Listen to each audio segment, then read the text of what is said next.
Good morning, everybody. Getting set up.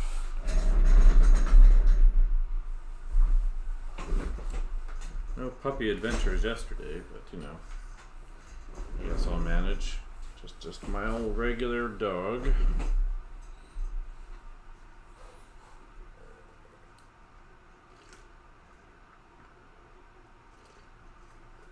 And yeah, today we were very excited about meetings. We got a long day of meetings. The university showing off student work, so should be good.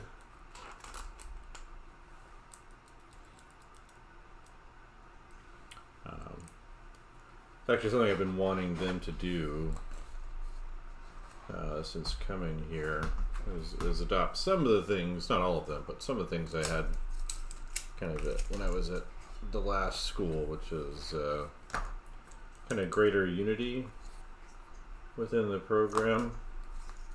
So the way most universities are done is that every class is kind of its own autonomous event, which I think is kind of a problem, especially these days when you have to know so much by the time you leave, and education costing more at the university level.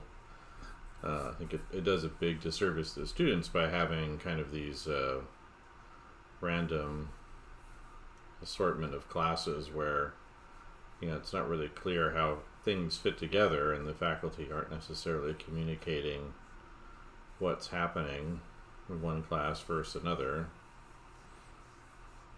And I get the you know, the arguments for academic freedom and all that, and I think there's just a better way of kind of managing those interests.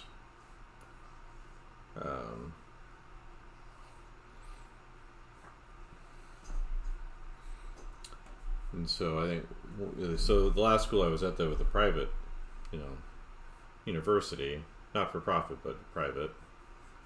But one of the things we would do is at the end of the semester, we would get together and everyone would kind of share what was going on in their classes. And it kind of helped you see how what you're doing in yours can possibly be benefited by what's going on in somebody else's class, or where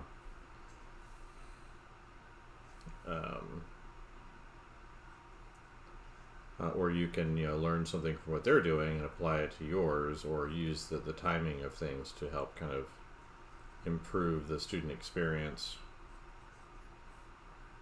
And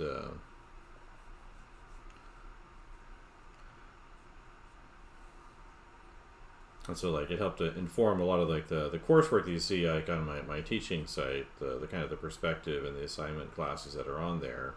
You know, I was working with motion designers who aren't exactly known for drawing a lot, doing perspective and figure drawing and anatomy and all of those things, and I'm not a motion designer, and so it wasn't a field that I was all that familiar with directly.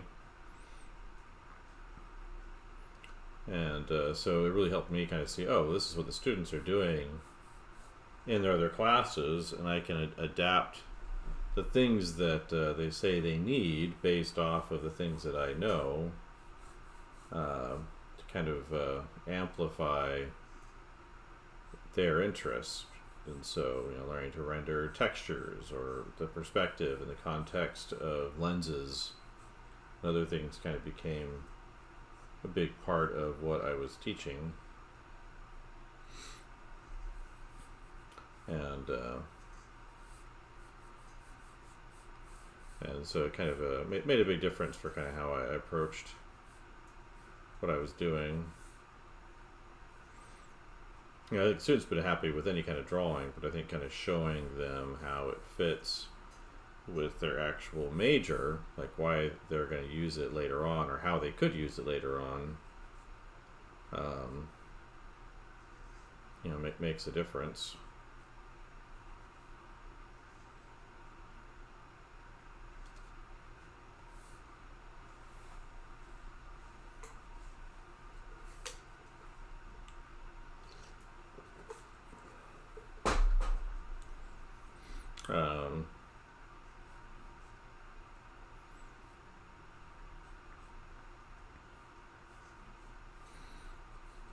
So I found to be informative, even if they're for a long time. I actually held them for like 2 or 3 days, at the beginning and into the semesters for a number of different kind of subjects, and I don't know that they need to be that long, but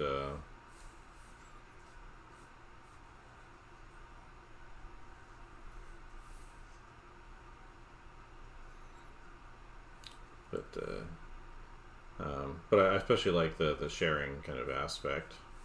They did run into some problems, like when I had their first year meetings, there was a group of graphic design teachers.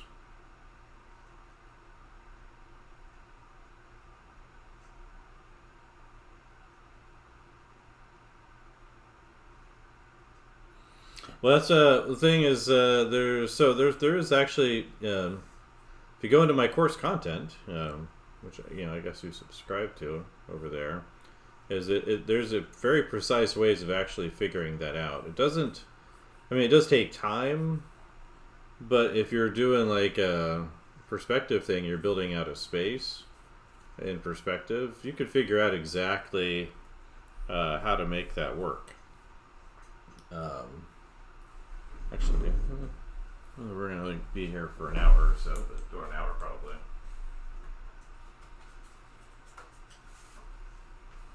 But I can do a quick little diagram here. Maybe I'll get out something a little more visible, like a marker. You like my drawing? It's very nice, right? So the trick with technical perspective is it's the idea behind it is you're actually referencing the viewer's point of view.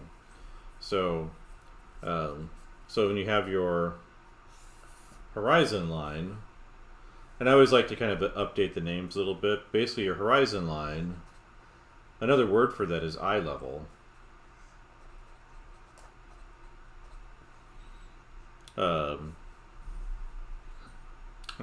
So basically, so whatever your eye level is what your horizon line is. It's not where the horizon is on the landscape or whatever in front of you. It's whatever direction your eye is looking at. And so because of that, there's always a center vanishing point, no matter what kind of perspective you're doing, and a center line.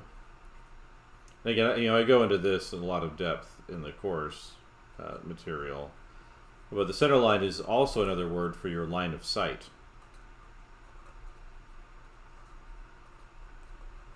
So the direction you're looking at. So that's why you always have a center vanishing point. And then in a technical perspective, they also set up what's called a station point.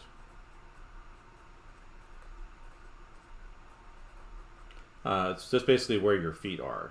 So if you have your feet on the ground, that's where your feet are. And so you could almost imagine, a person standing here. This is their eye level there. And, so there's like a person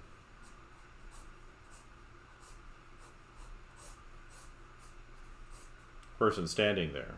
This is your viewer. And so in your basic perspective types, if you imagine if you're, this is, where your feet are, and you're basically looking down at your feet, and this is you looking straight ahead, you want to limit what you can see. So in center perspective, they do what's called a 60 degree cone of vision. And cone of vision is basically like the width of what your lens can see. So if you think of like a standard 50 millimeter, 35 millimeter lens, you can't see outside of the lens, right? You can only see what's inside that field of view. This is another word for this, cone of vision or field of view of that lens.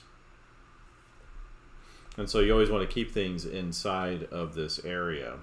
It's one of the things you'll see if you ever see like someone who's done like a sketch in perspective and everything feels a little bit pinched. It's because they've gone outside of this cone of vision, so things get very, very distorted. So if you pay attention to like a video game, so if you change your video game's field of view to be like 110 degrees, that's start to push pretty wide with that.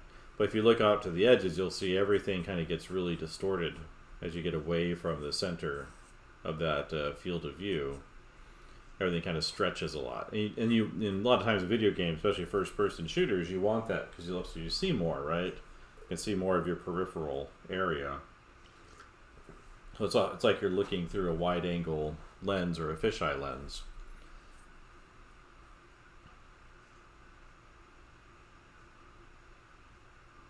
Yeah, and that, again, this is if you're dealing with,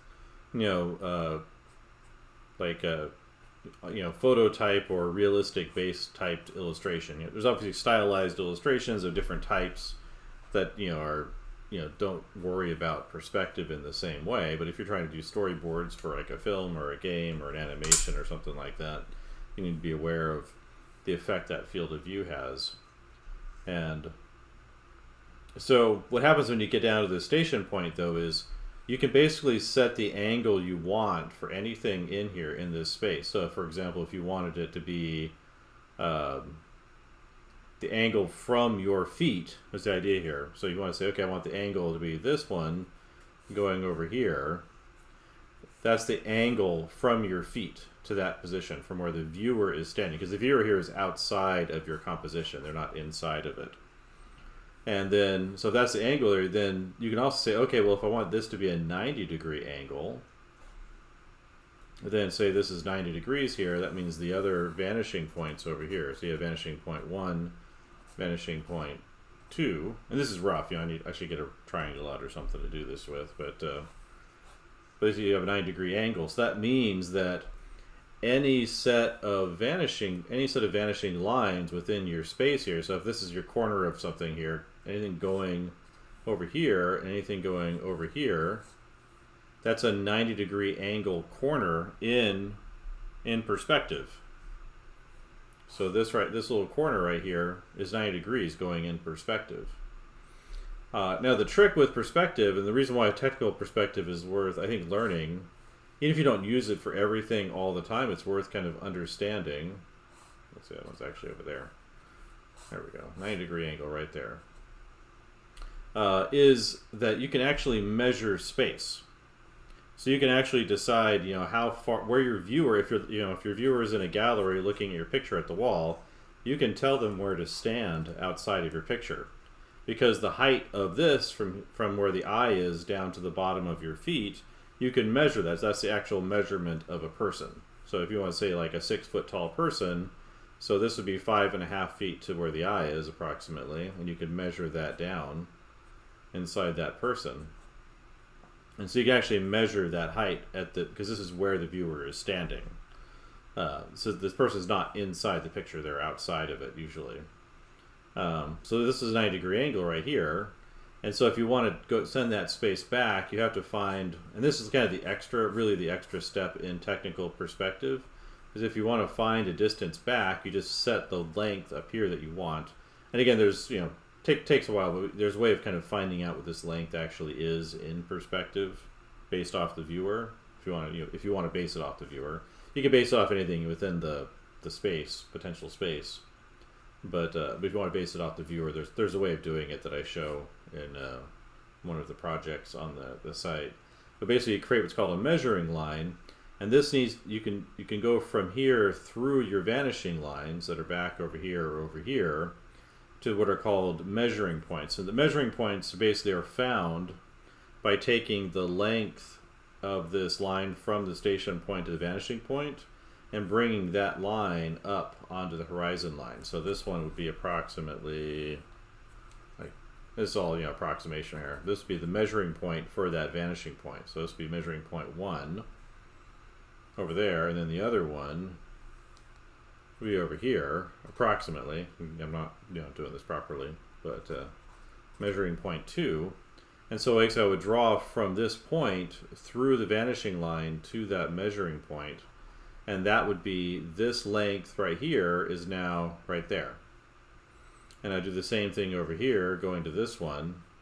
It crosses that crosses that vanishing line, and I know that this distance right here is now this distance right there, and so I have that actual distance going back, and then I can, but the height of it will be the same as these lengths right here, and sending this back this way and this back over this way gets you a perfect cube in 1-point perspective, in 2-point perspective.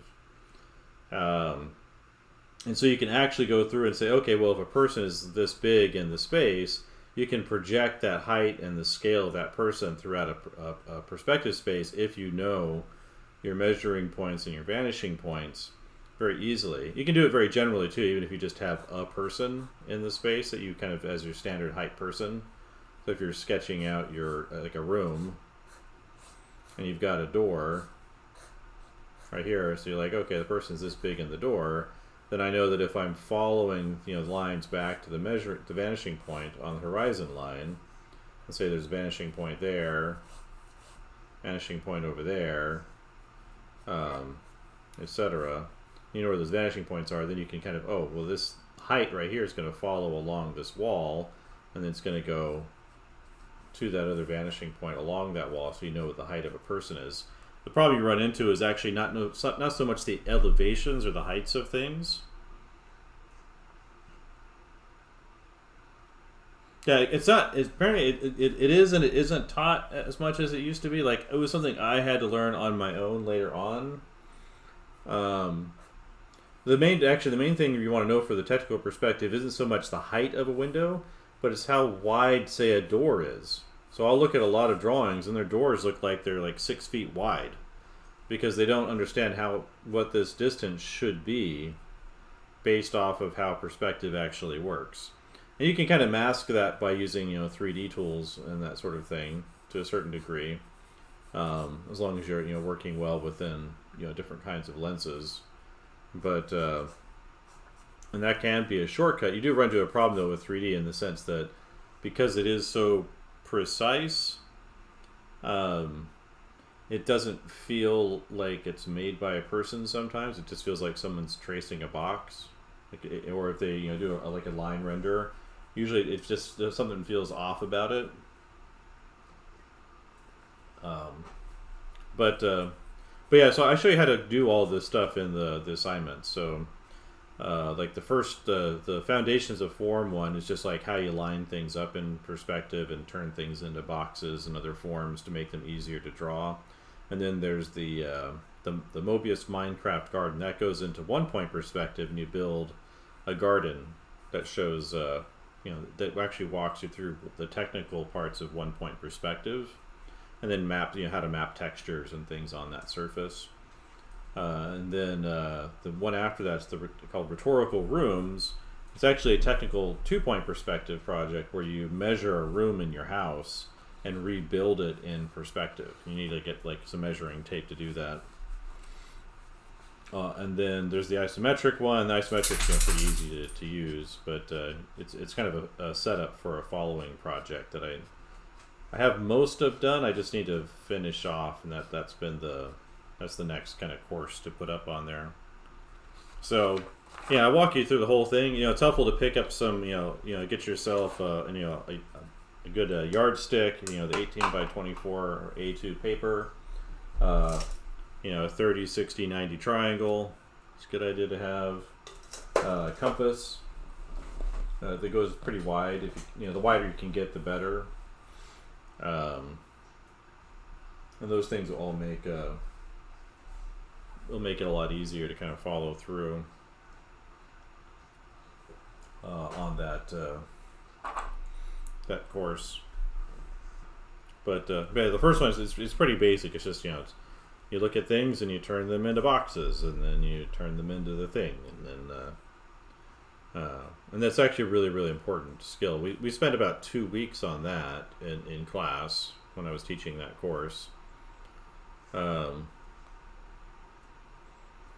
and then I think the Minecraft one, I think is just a 3-week project.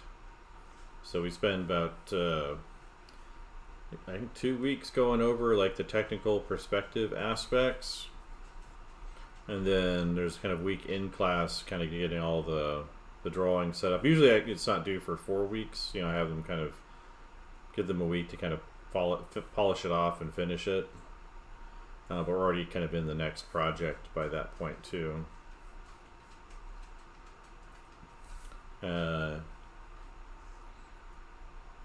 Oh, good. And then the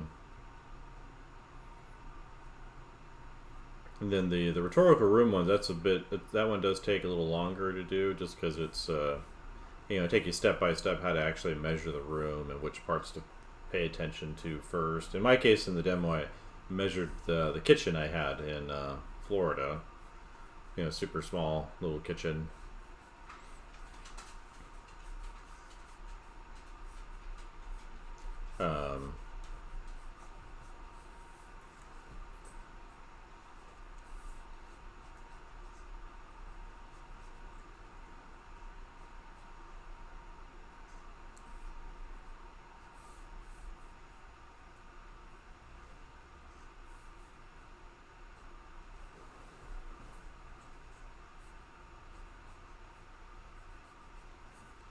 Yeah, so that's a lot of what's going on in there, and I think I've found that it's interesting. Kind of what I've seen a lot of students is perspective fixes a lot of drawing problems, because you learn to see how space actually works, which is kind of weird to think about. For me now, it's kind of strange to think that people don't really see kind of the physical world visually, that most people see the world verbally or symbolically, like in a literal sense. So like they don't see someone's face, they just see the idea of a face. They don't see all the ins and outs of the structure and the muscles and the bones and cartilage and all that kind of weaving together. Just something I do see when I see a person. They just recognize, that person is like a symbolic unit. And, it's mostly, so, because, that's what our brain, we kind of do this weird thing with our eyes where we're mixing two different views to get a 3D sense of space, but really each eye sees everything in 2D. And so you kind of have to train yourself to kind of break off those symbolic associations, and it's weird because when you start seeing kind of the world in 3D, if you don't already, because if you don't see the world in 3D, then it's weird when you start seeing it that way. Trying to do 80s cartoons, right? So I remember kind of my little insight to that was when I watched the old cartoon, The Mask, not The Mask, but Mask, and the abbreviation, I forget, it's like Mobile Assault something, or Mobile Attack something, but they put on these special helmets and they would drive these cars around, there was like a DeLorean that flew, because the doors would open and be wings, that sort of thing. But the opening credits was like this 3D graphics world. And it was animated in 2D, I think, but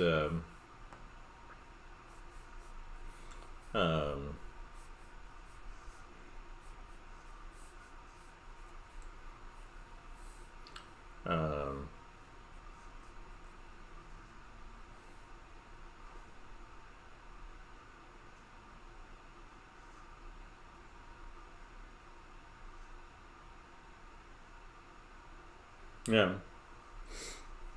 But that show was kind of when I learned to kind of see the world in 3D. I was like 7 or 8 years old. But I'd walk around like, oh, everything's in 3D. Um,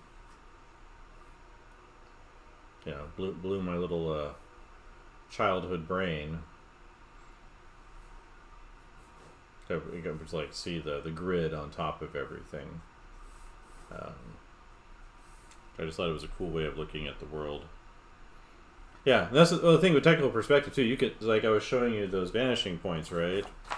So if you have things that are different, if you're like in a marketplace and you have different, if you look for like a top-down view, you can imagine the different carts or stalls being at random angles to each other. And so for each of these carts, you would actually need a new set of vanishing points, because you're basing it off of whatever this angle is from your feet. So if you had one that was there, then you'd have vanishing points that's there, one that's way over there. That one goes off paper. Or if it was this one right here, this one would be really far off paper. You'd have like, the angle here and there. So you'd have like one there, and then the other one would be like, way over on the left somewhere, like way over there. And then this one right here would be its own set. Should be like there and over there. And so you can actually set up, this is where labeling becomes important.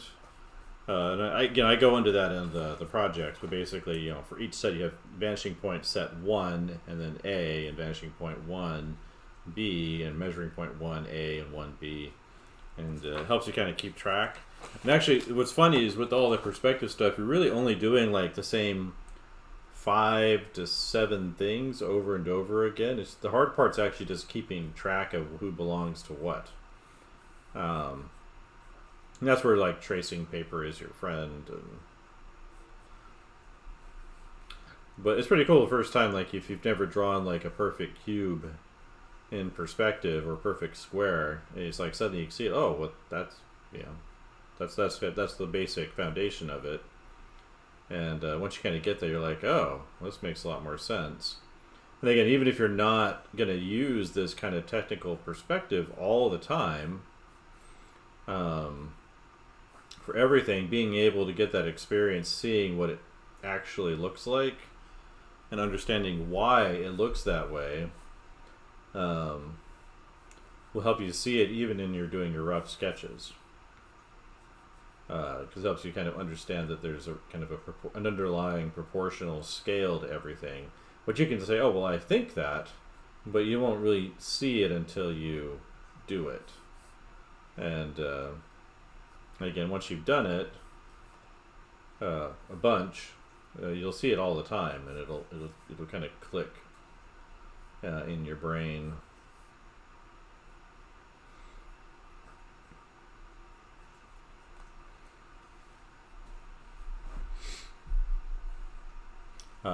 I guess they have one here, like the technical perspective class, that's taught by actually a retired professor. He teaches adjunct here, although next semester will be his last, and so he's moving out of the country to Canada. He's kind of an international guy. He's born in Cuba, and his family escaped when he was small, and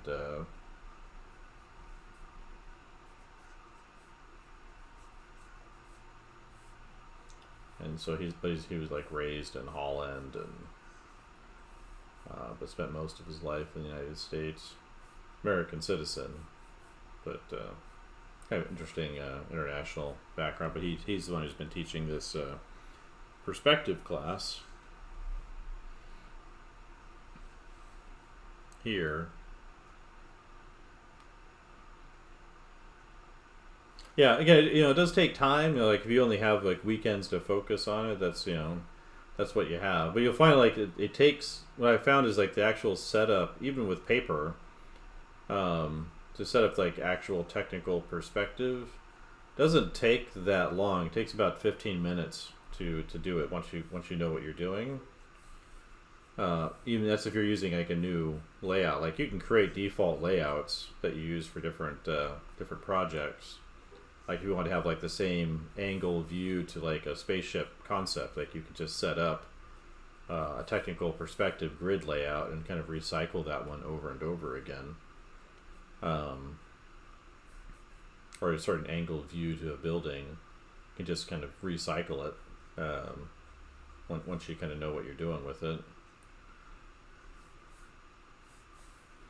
And which makes sense, to kind of, I think, a lot of people used to do that. Now, that's actually one of the problems that you deal with when you're using any of the apps. So, like, I like Infinite Painter. I think it's got a lot of really interesting kind of perspective guides in it. I think it's really helpful. But if you're not sure how far away to set the vanishing points when it turns on, that can be confusing to a certain degree. Because it's like that cone of vision right here. Optimally, you want to, if you're doing like a 16:9 kind of cinematic composition, you want to make sure it stays inside of this space. And so if your composition starts to go near these edges of this circle or outside of it, that's where things get distorted. And so a lot of times when people are setting up their vanishing points, they're not putting them far enough away outside of that cone of vision inside the app. So in the apps, it's always a good idea if you're using Procreate or Infinite Painter or Clip Studio and you're setting up these vanishing points, you want to make sure they go well outside that composition in order to get rid of the distortion, the compression distortion that can happen.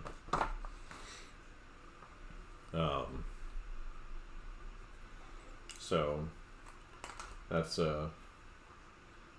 it's kind of it's not like a huge thing to know, but once you're aware of it and you've experienced it, it's something you can compensate for pretty easily. Once you're aware of it. It used to be something that was taught more commonly in schools. I know Ringling still does it, though it's funny, their first year program where they have it taught, which is where I was teaching it before, was basically the illustration side of that. I was more on the design side, teaching design students, even though I'm not a graphic designer at all.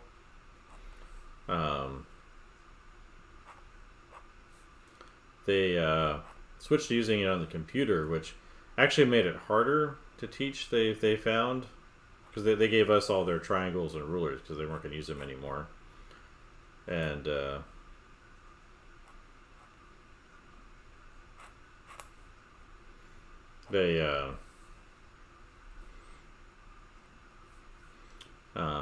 so we took those from them, but they were doing it on the computer. The problem with the computer doing it on there was that it kind of boxes you in, and it's hard to kind of see the whole perspective space all the time when you're working, which kind of gets in your way of really seeing how it all works. And so even though it can be, students, I think, consider it a little bit of a hassle to have to deal with all these rulers and triangles and all of that, but I think it made learning get easier.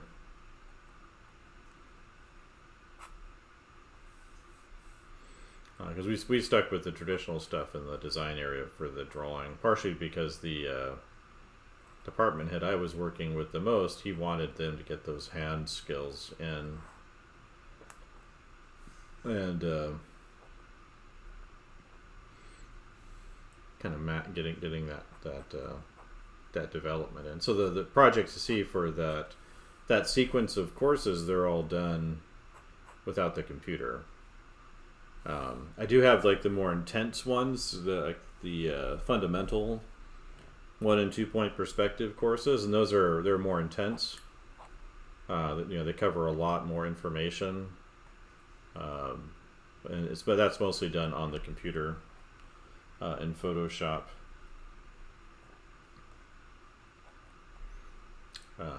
So it's kind of and then there's like a follow along projects built into that.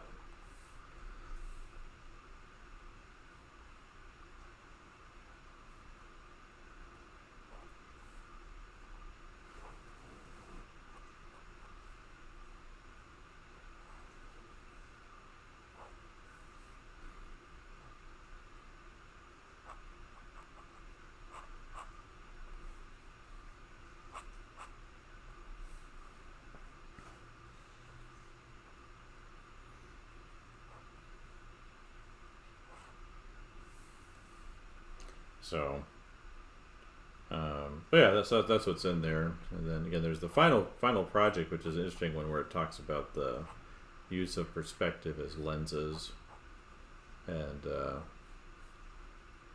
only thing that kind of remains for me to do for that is to finish off the last of the final demos. So I've got all like the thumbnailing for all of them done, I think, or I did back when I did the project originally. But I wanted to do, so I have a demo that's like your rough 2-point perspective based off the view with a standard lens. And then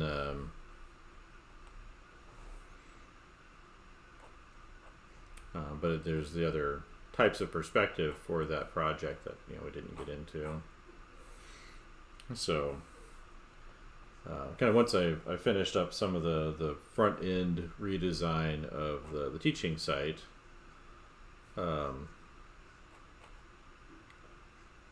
that's like the first thing I'm going to get to is finishing off that. I also need to fill in those map monthlies from the last couple of years that I haven't done due to my own distractions.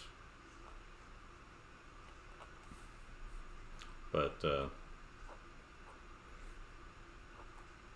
yeah, so I've got a whole bunch of work in front of me this during it's been going on, but during the break, and I want to get some old student projects up in those courses and on the site that are more kind of specific to what I have on there.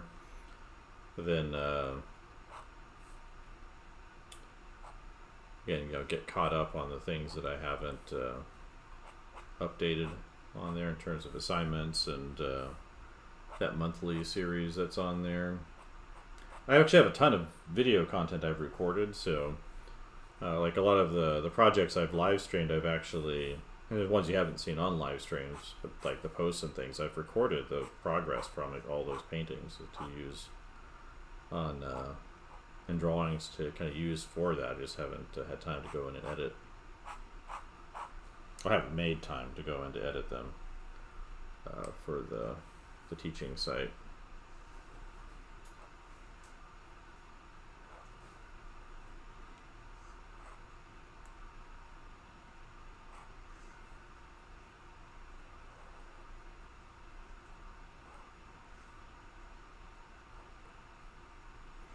So, got everything I need. I just have to get to work on everything one step at a time.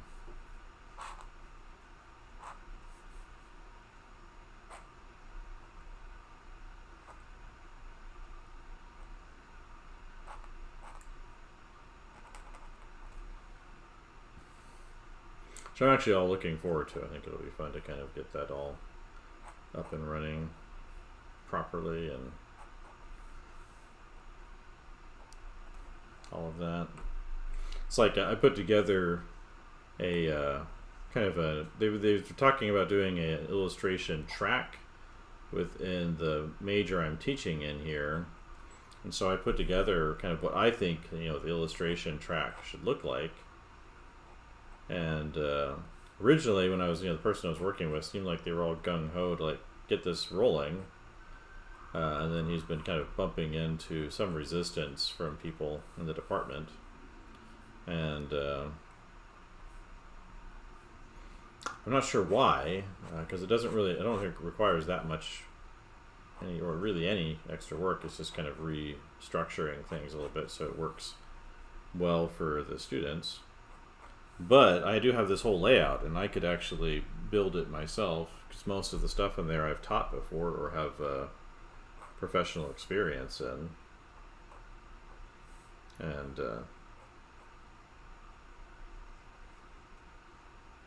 so it would just take a while to do.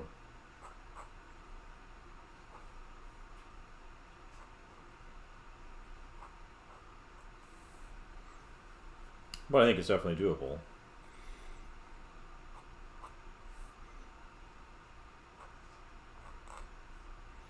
I think part of the resistance is coming from some of the faculty because they're over anticipating the value of these generative AI model programs and things like that.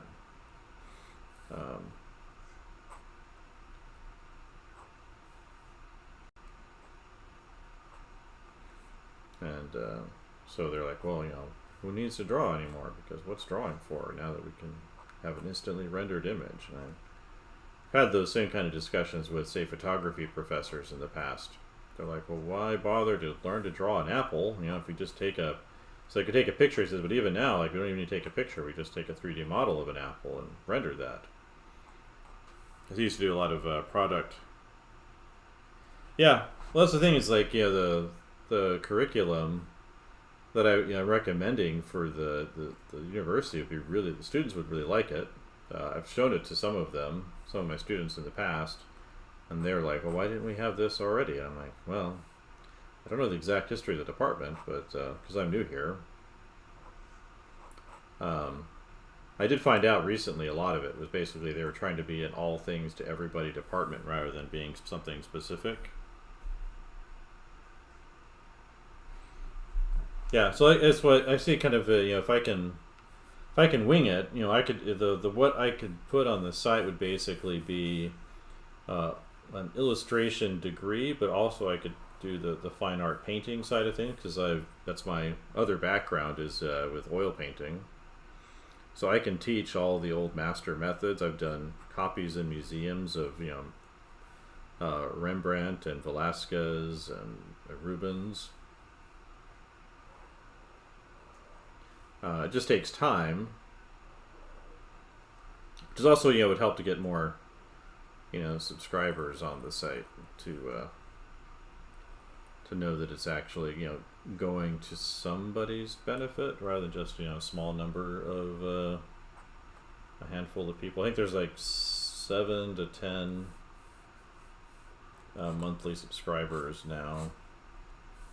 And again, I haven't been pushing the site the last few years due to my little Xterra camper project, but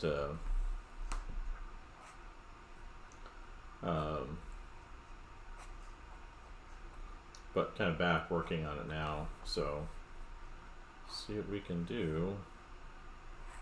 Yeah, but the idea would be be able to turn someone into a narrative image maker and storyteller. So whether that's comics or painting or standard illustration or concept art, try to teach those things that are broadly applicable to all of them, and then have things that are kind of more specific.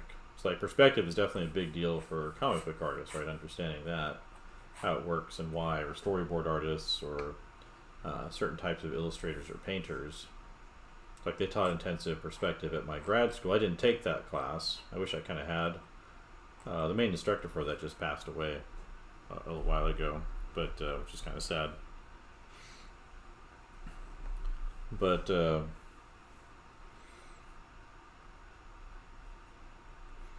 yeah, but there's like a range of things. Like one of the things I was trying to point out to the faculty here is that, or the department head, is that we need a visual, he calls it visual metaphor, but standard parlance would be editorial illustration class. And basically the idea is it's learning to work with visual metaphors and symbols. So it's the kind of things you would see attached to like an article or in a magazine or sometimes a newspaper. But it's like it kind of tells you what the article's about, gives you the opinion of the article in the illustration. Has an easy read to understand where they're going with it. Kind of a visual TLDR, if you will, right? And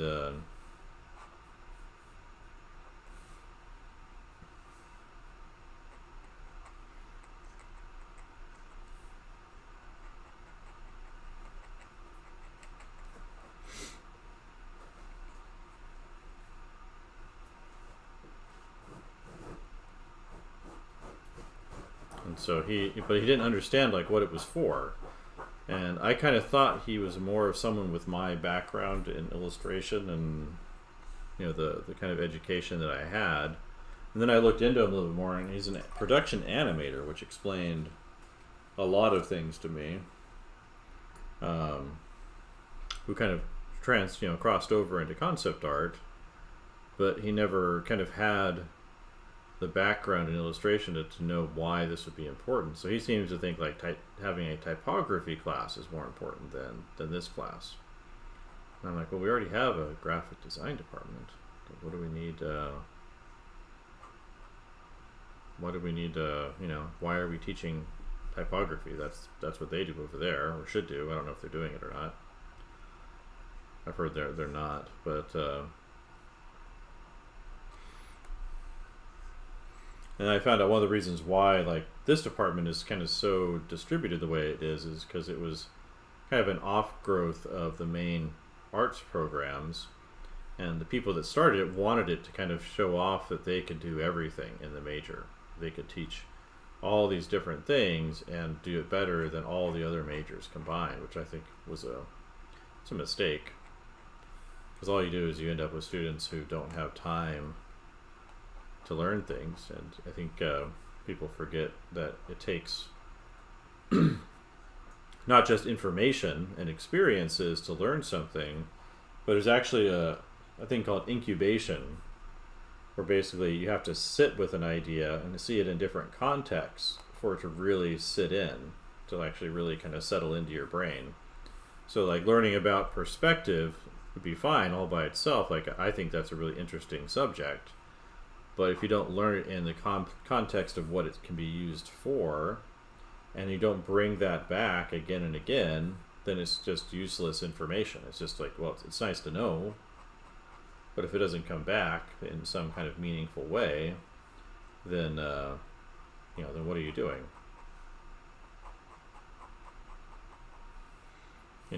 Like it doesn't make any sense.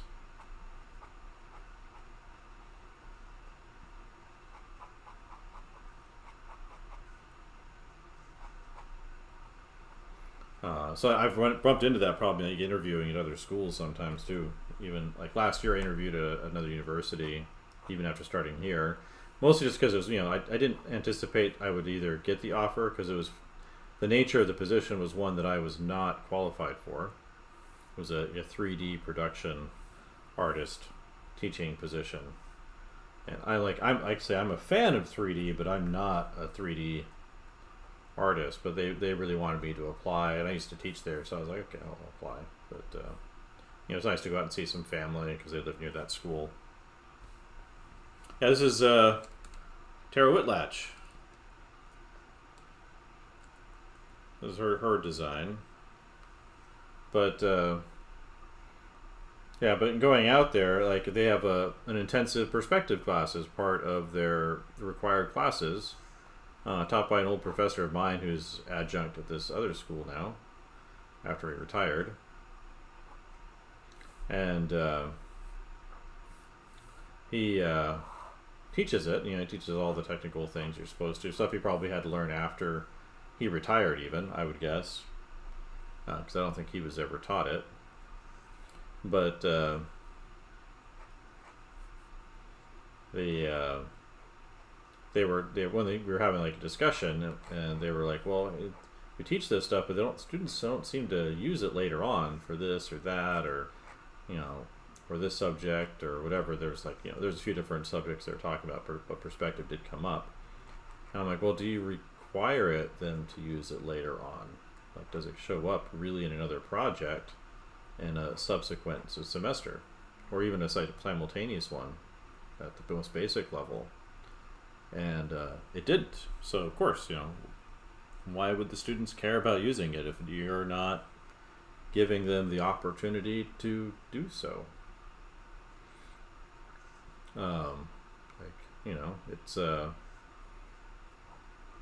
kind of one of those things. If you don't make it part of the instruction, then they've got lots of other classes. They're very distracted. There's a lot of things going on all at the same time for them.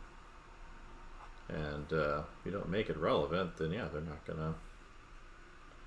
not gonna appreciate it or use it or have any use for it, because you don't seem to have any use for it. So why should they?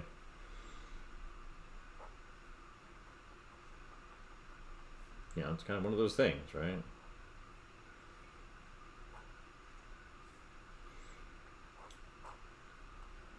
Which is one of the reasons I'm trying to push for kind of some of these curriculum changes here, is that way I can say take advantage of what other teachers have taught, incorporate it into what I teach to a certain degree, so I can help reinforce things that they've already learned, and they don't necessarily have to like teach things from scratch.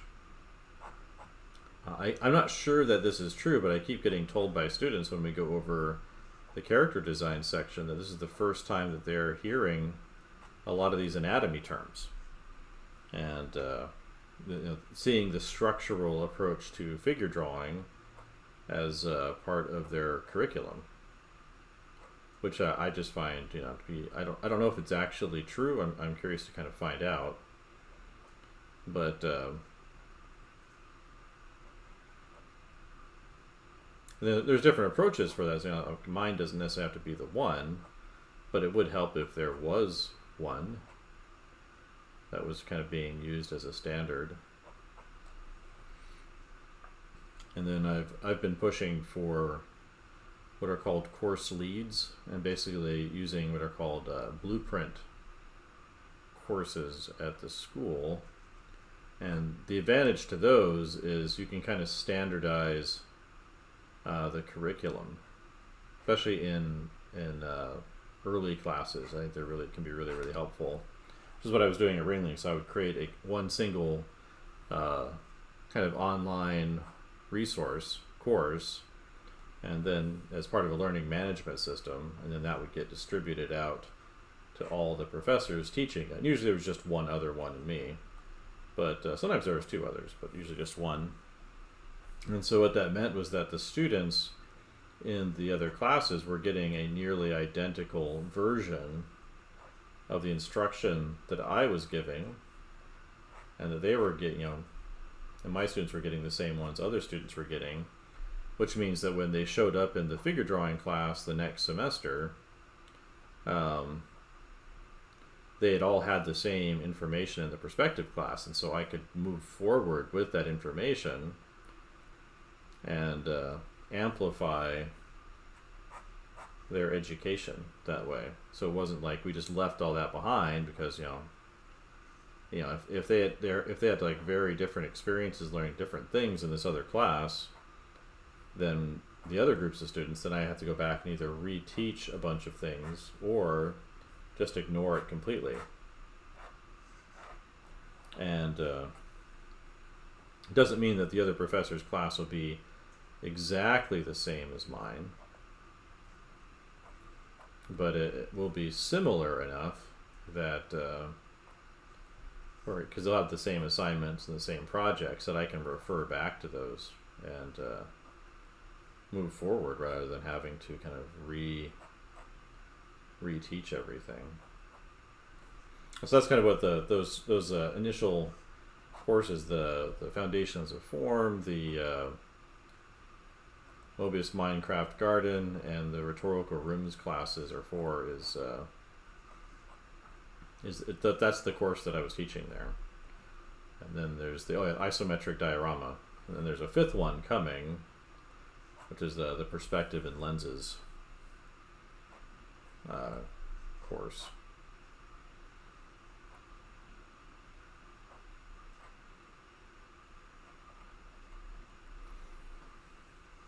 But hello, skibbity diddity. Yeah, I don't like those. Oh yeah, I just saw that too. I haven't looked over on the left. My other chat streams are kind of over to the left on my computer from my desk, so I don't always catch them. Yeah, I hate those bots. I do sometimes get actual real people. I was about to shut off the kick thing, and then I had some actual real people show up in the stream, so I was like, well, maybe I'll just leave it alone then, because it's easy enough to do the multi-stream thing.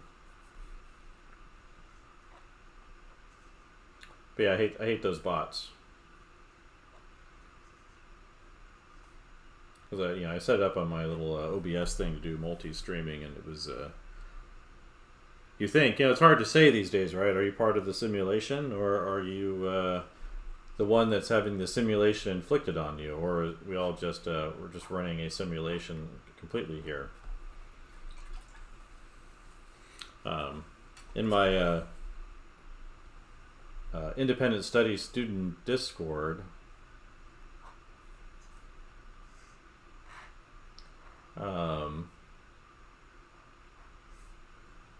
we have like a little I call it AI nonsense area. This is for my university students.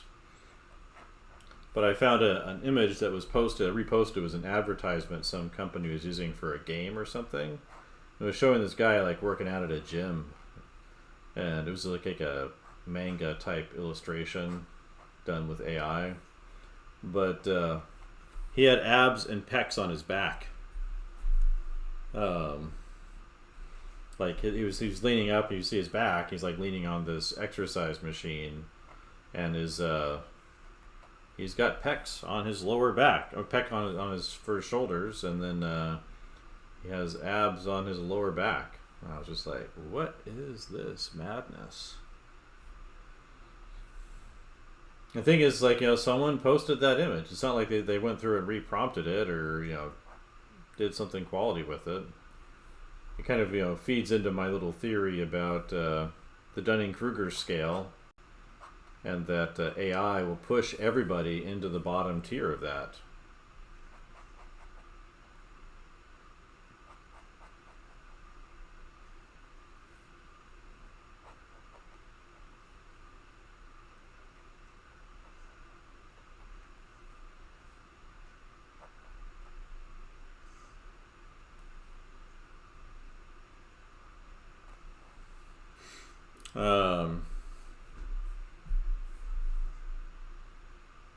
Oh yeah, you can do a CAPTCHA thing. I'll have to look into that.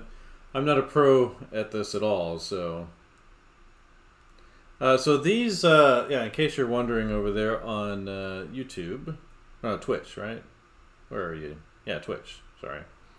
I'm looking at this book. Here, let me put it into the camera so you can see it. But I have all these art books behind me. I don't know if they're visible here or not. I decided to start taking advantage of them a couple of years ago. So I'm studying in the morning these different books. So this, for example, oops, I just threw my pens on the floor, is from Terryl Whitlatch's Science of Creature Design. And I'm on page 116 of 159. So I've been sketching her drawings, and then I like to have multi things when I'm learning something. Yeah, there's always that uncanny valley with the AI, right? Especially if they have abs on their back.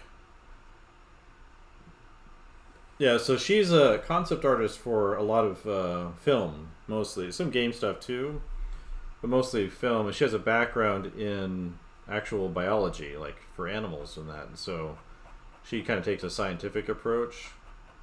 So, but probably her most famous design is Jar Jar Binks. So she's been around a long time. She worked on the prequels. I think that might have been when she got started, basically as a professional. And then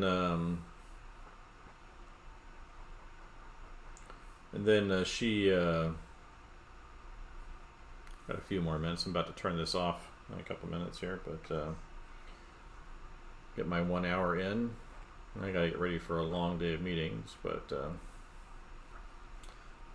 she's worked on anything that's got creature design heavy films, especially if they're supposed to feel somewhat believable or part of a larger world. Less monster design and more actual biology, world building kind of creature design. And so she's worked on the Avatar movies and that sort of thing. Yeah, so but that's her. I mean, she just designed how he looked. She didn't design how he spoke, right? That poor guy. He apparently had a lot of people didn't like his portrayal back then. I mean, I didn't like the movies. I didn't, so I didn't really like his portrayal either. But I was just like, yeah, whatever. It's not a very good character. But the actor, he was hounded by people for a while because of his portrayal. The Jamaican accent. Apparently he's black. The guy who actually played him. But you know, people go crazy over these things. Like, I think a lot of modern cinema is worth mocking. I mean, looking at what's going on with this new Craven movie. Let's make a whole Spider-Verse where the characters aren't really like they are in the comic books, and there's no Spider-Man. And then everyone's like shocked with their Pikachu face, right? That the movies aren't making any money. Yeah, I mean, it was a long time ago when those movies came out, right? I was like, 20 years old or 21 or something when episode 1 came out. I remember walking out of the theater being like, well, that was something? Like, was that... It didn't seem like Star Wars to me. When I saw it, it was like this kind of very bizarre version of it.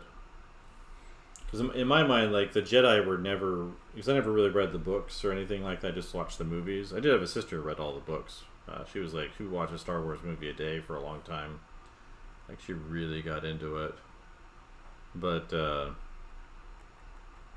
may have read some of the books, I don't remember. But but kind of my thoughts on the Jedi was they were kind of like the guy from the old Kung Fu TV series, where they were kind of loosely affiliated. Maybe they had like a training guru somewhere that they would work with, get training from, or they would seek out a master and work with him. And then, but it was kind of more of this kind of lonely existence kind of thing. This traveling monk, rather than like a formal military like they were in the prequels. Which I think would have been way cooler, if they'd brought these kind of loosely affiliated monks together to fight in a clone war, whatever that ended up actually should have been.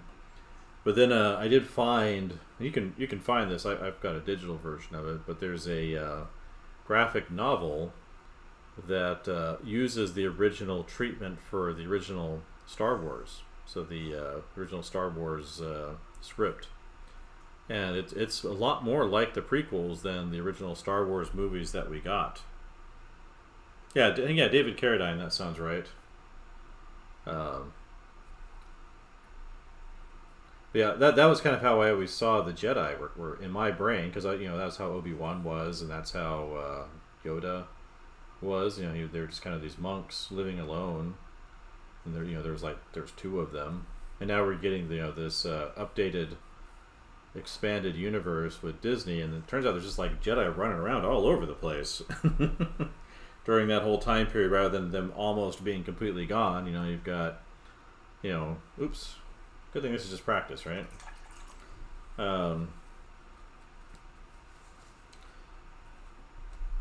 But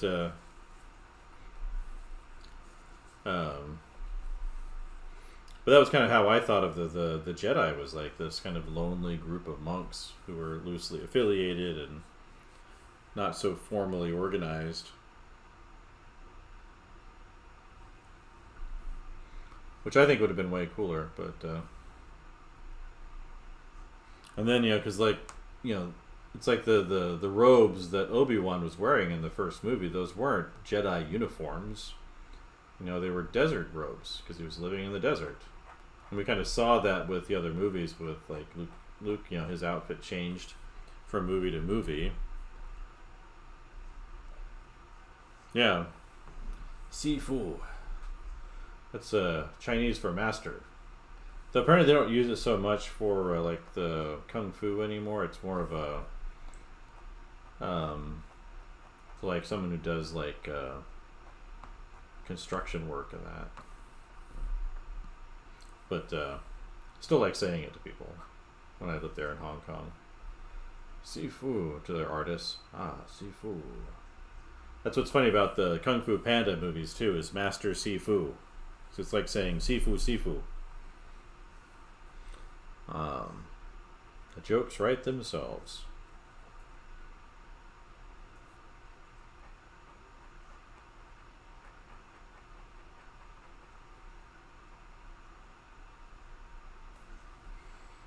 Yeah, the word in Chinese for panda translates as like big cat bear. or big bear cat. Dai Hong Mao. And then red panda is Su Hong Mao, which is like little cat bear.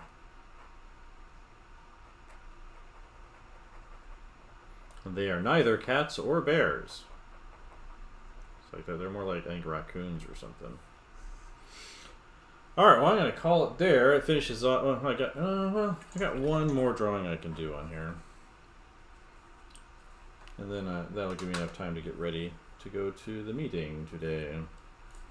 Forgot about this guy right here. There's a little top-down view of the creature. While I was doodling over these other ones, I could have been finishing up the page. But we'll keep it small.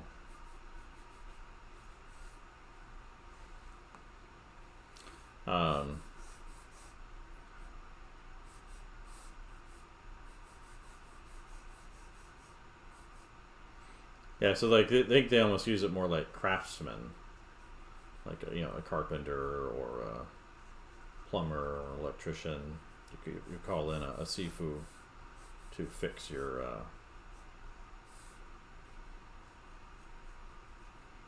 problem. I hired one to come in. Hey, you can ask them. You can just say "Sifu" to everybody, right? Ah, Master Sifu, and they'll be like, ha ha ha ha ha, stupid Guilo.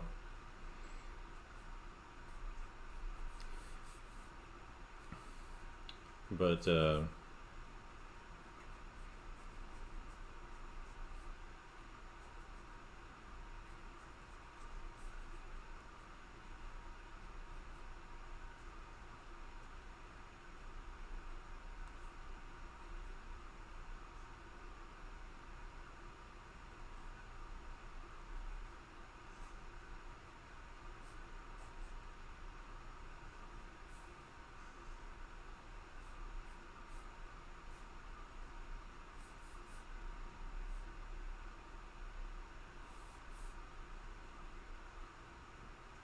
she's taken the crest on it and she turned it sideways in the top-down view. Which I've never thought about doing that before in my own stuff, so I thought that was interesting. All you get is just like a line right here, I guess, right? So she wants a drawing that's more descriptive.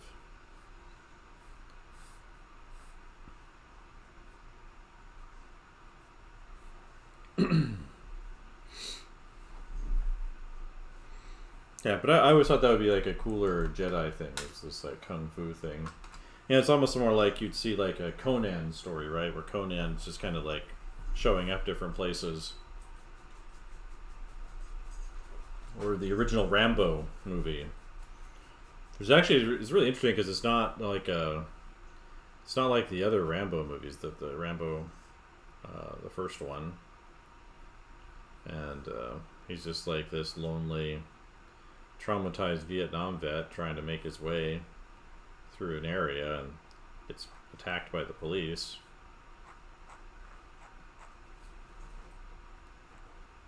Even though he wasn't planning on staying there or anything, he was just kind of passing through. They decided to try and kill him, and he had to protect himself. But I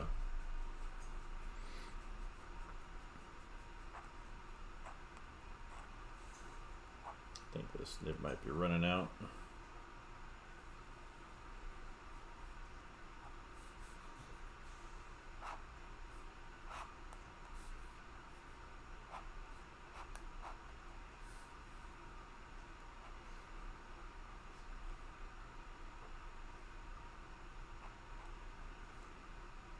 But that could be, I thought that would be a more interesting prequel where say Obi-Wan gets called in because he's maybe been a friend to the Princess Leia's dad. We find out that they were friends, and so he gets called in during the Clone Wars to advise him or assist him because he's somehow involved with it.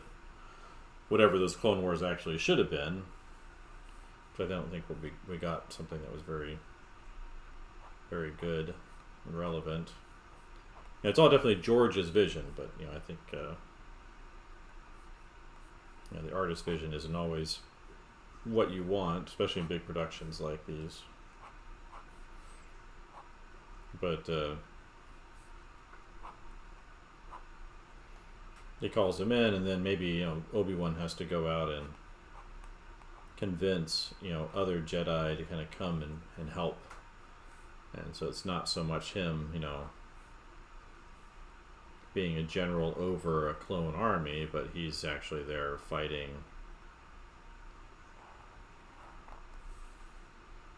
and bringing in other people and doing, you know, more of the lonely monk covert type thing like we saw him do in the original series. I think that would have been way better, way more interesting movie.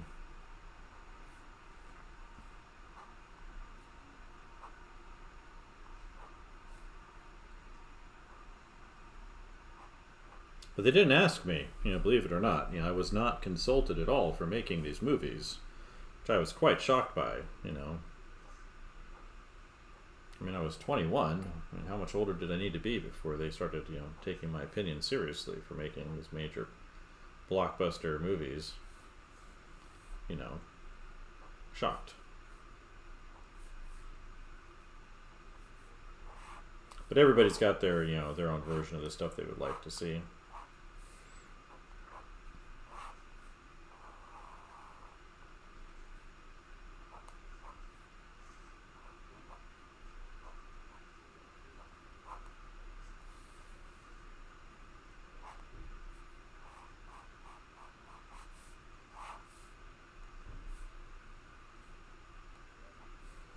There we go. That is the final drawing on that page.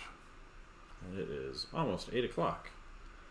So that should give me enough time to get cleaned up, make sure everything's organized for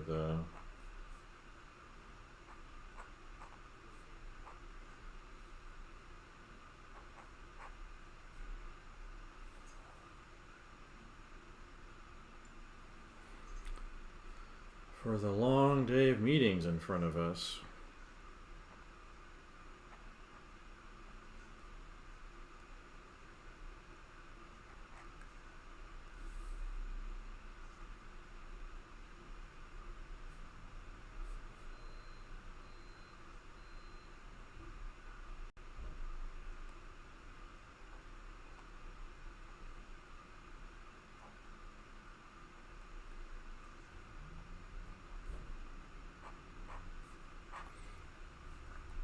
Alright, page 11621117. And today is the 12th, right?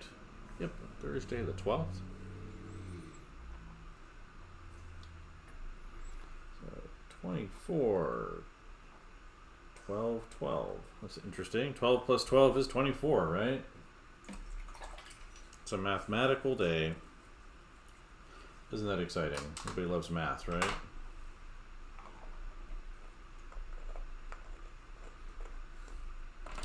Alright, well, I'm going to call it there. Thanks to everybody that came in. I'll hopefully be back tonight. See how I'm doing post meetings. But thank you again, and we'll talk to everybody next time.